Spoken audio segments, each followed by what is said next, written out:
Hello and welcome to Atheist Viewpoint. I'm Dennis Forfeit. And I'm David Silverman. And today's topic is...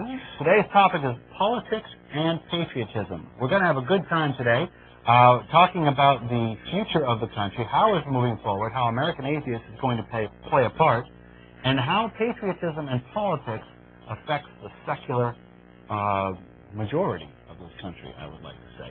Well, I think we're secular majority. I hope you're right. I think we are. You know, maybe we should just talk about the secular majority another show. But I'm pretty sure what we have is a secular majority in this country. Well, both members of the secular majority, please raise your hand. Okay, just you and me. Yeah, well, no, everybody else raised their hand at home, too. We have a situation going on here. We have elections coming up. We have a pendulum of the companies swinging left. Clearly, the country is getting tired of the religiosity and the theocracy coming from Washington. Recent polls show atheism on the rise substantially.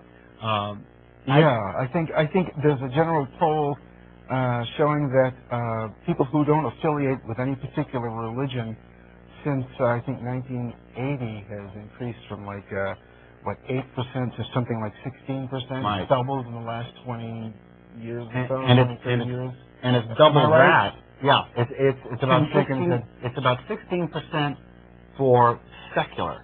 Okay. Which means non-affiliated. Secular non-affiliated. It comes out to about 16%.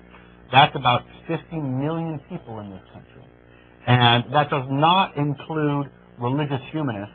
It does include agnostics and secular humanists, just secular people, people who don't believe in God. And also there are people who just are nominally part of a certain religion. They just say, well, what religion are you? And well, they'll say whatever religion they were born into, but aren't necessarily practicing in that faith. And you know, that's a very important point, Dennis, because a lot of people will be born into a religion, they'll stick with the religion just because of tradition, just because of family, just because it's what they do, not because they believe it. And habitually identify with it. And habitually identify with it. Right. If you ask them if they're an atheist, they're not an atheist, they're a Christian. Do they believe in God? No, of course not. That's just a mythology. But they're Christian. They're Jews. There's a lot of people. I mean, you and I both know lots and lots of Jewish atheists who call themselves Jews instead of calling themselves atheists. And it's an ethnic alliance and it's an ethnic affiliation. And I think it's wrong to do that. Maybe we should also do a show on Jewish atheism, you and I. Now there's the rub. There's the rub. But I mean, the thing is, what we're talking about here is that all those numbers that we quoted are doubled in the under 30 group. Yes. If you're looking at 18 to 30, you're looking at 20 to 25 to 30% secular. Right. Okay? That's because these people are looking forward to well, I'll tell you what's happening, if I may digress from the subject just a little bit. It has been so long that atheists have been closeted. Atheists have been closeted because of the lack of information.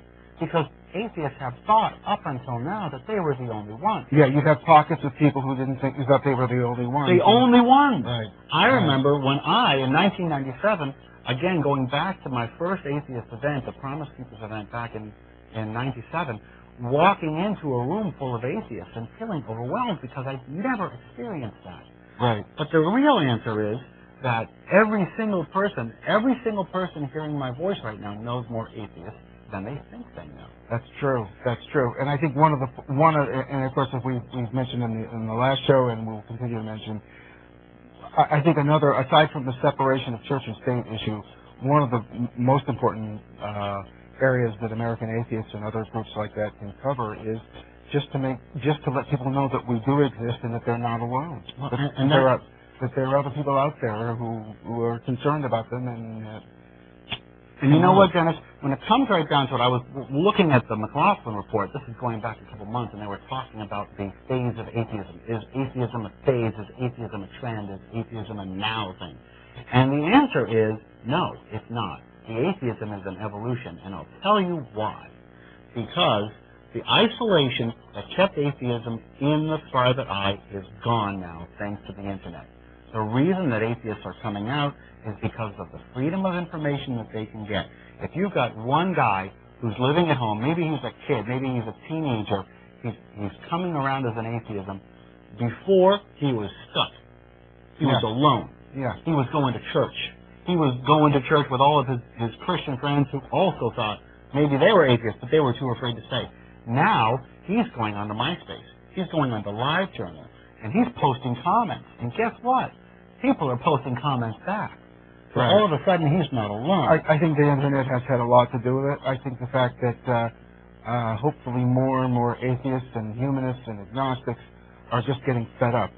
You know, I think that has a lot to do with it. Oh, too. I definitely think that is sped along the process. I can tell you that as a member of New York City Atheists, we do as often as we can on Saturdays, we do tabling where we set up and we have people come by, and quite often we'll have people come by and say, I never knew anything like this existed. Right.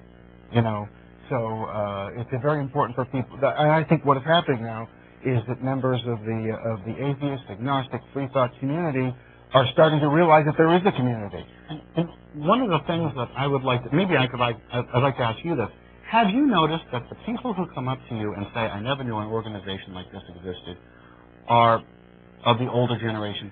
Actually, they're mostly young people. They're mostly young people? Mostly, from what I can recall, there may be other people may have other information, but there have been some, but I can tell you that having been at the tabling at New York City Atheists and people, you know, right outside the Time Warner building, and I would say the vast majority of people that just even come up for whatever reason tend to be certainly 50 or under. Yes, and that's not where I'm going, though. What I'm going is the people who said, my goodness, I didn't know your organization existed. The people who say, I didn't know an organization like this existed. Mm-hmm. In my experience, they've all been of the older generation. We have, but I think just basically being where we are, we're in New York City, and you know, I think it could be demographics for us. So I can't argue with you. And it could be my faulty memory as well. But I tend to think that most people who engage us are younger. Not that we don't have older people. They're definitely younger. And the reason that I'm bringing this up, and we are getting way off topic, so maybe we'll change the topic. But the reason that I'm getting this is when electrical equipment starts flying. When electrical equipment starts flying, we may be changing the subject. Tim is trying to give us a hint. Yes, but when it comes right down to it, a lot of people that I am seeing are the younger generation who are going online, and the people who don't know us are still not habitually looking on. That's probably and true.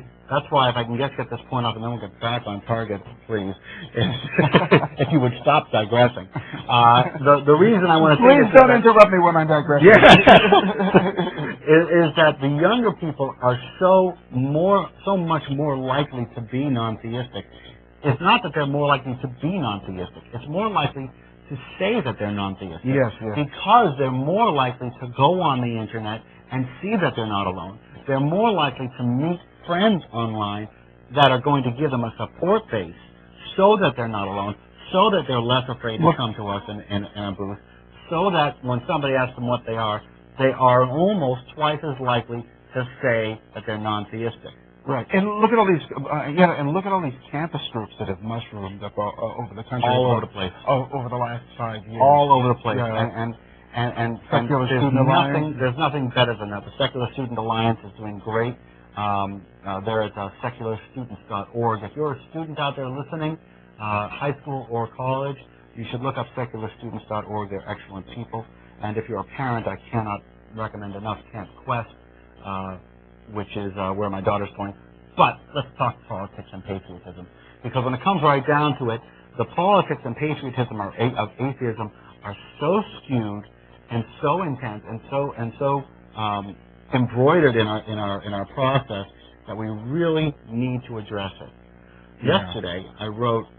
Now we, as a 501c3, we do not endorse political candidates. Right. Okay, and so we, as an organization, stress that you should vote for the separation of church and state. We think you should vote for civil liberties for all people, but we are not endorsing any candidate.